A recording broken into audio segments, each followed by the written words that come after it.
Lining തുണിയിലാണ് ചെയ്യുന്നത്. 4 മടക്കിയിട്ടതിന് ശേഷം കഴുത്ത് നെക്ക് നമ്മൾ 3 ഇഞ്ചാണ് വിട്ത് കൊടുത്തിരിക്കുന്നത്. പിന്നെ കൈ അകലം കൊടുത്തിരിക്കുന്നത് നമുക്ക് 3 വേണ്ടത്. 1/2 ഇഞ്ച് കൂട്ടി 1 ഇഞ്ച് കൂട്ടി 4 ഇഞ്ചാണ് കൊടുത്തിരിക്കുന്നത്. അതിനുശേഷം കൈക്കുഴിക്ക് 6 ഇഞ്ചാണ് വേണ്ടത്. തയ്യൽ തുമ്പ് കൂട്ടി 6.5 ഇഞ്ച് അടയാളപ്പെടുത്തി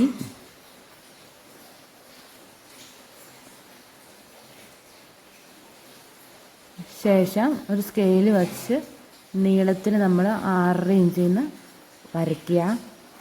അതിനുശേഷം നമുക്ക് നമ്മളെടുത്ത 6.5 ഇഞ്ചിൻ്റെ പകുതി അടയാളപ്പെടുത്തുക.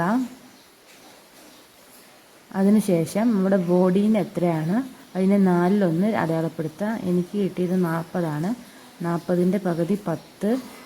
പിന്നെ കൈയിൻ്റെ ആ കർവിൻ്റെ അവിടെ നിന്ന് 1 ഇഞ്ച് അടയാളപ്പെടുത്തുക.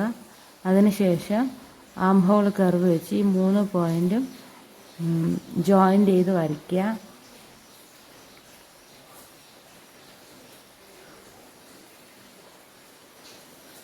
ഇതാണ് നമ്മുടെ കൈക്കുഴി വെട്ടേണ്ട അളവ്.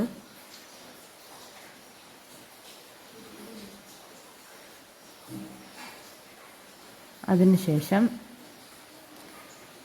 നമ്മുടെ ബോഡി 8 ഇഞ്ചും ഷേപ്പ് 14 ഇഞ്ചും ഹിപ്പ് ലെങ്ത്ത് 19.5 ഇഞ്ചും 19 ഇഞ്ചുമാണ് അടയാളപ്പെടുത്തേണ്ടത്. അതിനുശേഷം ബോഡിയിലെ വണ്ണം 40ൻ്റെ 4/1 10 അടയാളപ്പെടുത്തി തയ്യൽ തുമ്പ് 2 ഇഞ്ച് കൂട്ടിയിടുക. ഷേപ്പ് 36 ഇഞ്ചിൻ്റെ 4/1 9 ഇഞ്ച് അടയാളപ്പെടുത്തുക. തയ്യൽ തുമ്പ് 1.5 ഇഞ്ച് അടയാളപ്പെടുത്തുക. ഹിപ്പ് 40 ഇഞ്ചാണ്. 4/1 10 1.5 ഇഞ്ച് തയ്യൽ തുമ്പ് ഇടുക.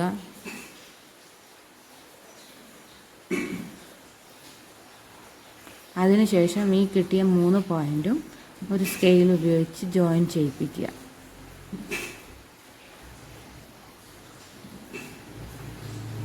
എന്തെങ്കിലും സംശയം തോന്നുമ്പോൾ നമുക്ക് തയ്യൽ തുമ്പ് നമ്മൾ ഇട്ടതും അടയാളപ്പെടുത്തുമ്പോൾ ഒന്നും കൂടെ നമ്മൾ അളന്ന് നോക്കി അത് തെറ്റിപ്പോവില്ല.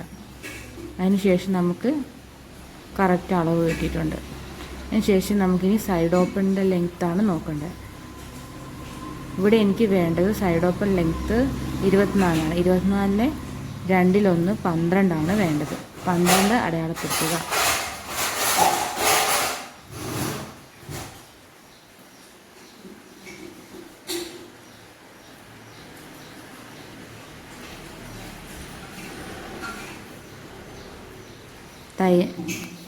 തയ്യൽ തുമ്പ് 1 ഇഞ്ചും കൂട്ടി 13 ഇഞ്ചാണ് നമ്മൾ അടയാളപ്പെടുത്തുന്നത്. അതിനുശേഷം ഹിപ്പിൽ നിന്ന് ഈ നമ്മളെടുത്ത 13 ഇഞ്ചിലേക്ക് ഒരു സ്കെയിൽ ഉപയോഗിച്ച് വരയ്ക്കുക. നേരെ സ്ട്രെയിറ്റ് ലൈനായിട്ട് തന്നെ വരയ്ക്കണം.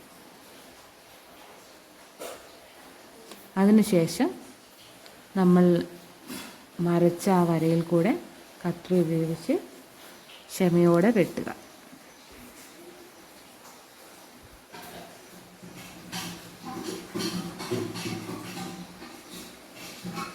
നമ്മളെപ്പോഴും ലൈനിങ്ങിൽ വെട്ടി പഠിക്കുന്നതായിരിക്കും ഏറ്റവും നല്ലത്. തെറ്റിപ്പോയാലും പഠിക്കാൻ സുഖമാണ്.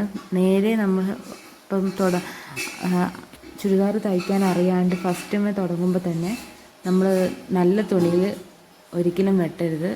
ആദ്യം ചീത്ത തുണി വെട്ടി പഠിച്ചതിന് ശേഷം നല്ല തുണിയിൽ വെട്ടുക.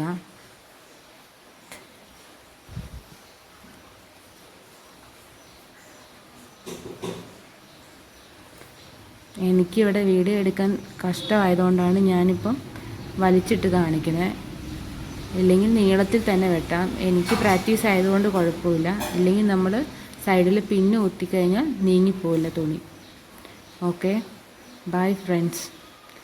ഇങ്ങനെയാണ് ഈസി ആയിട്ട് നമുക്ക് ചുരിദാർ കട്ട് ചെയ്യാൻ പഠിക്കുന്നത്.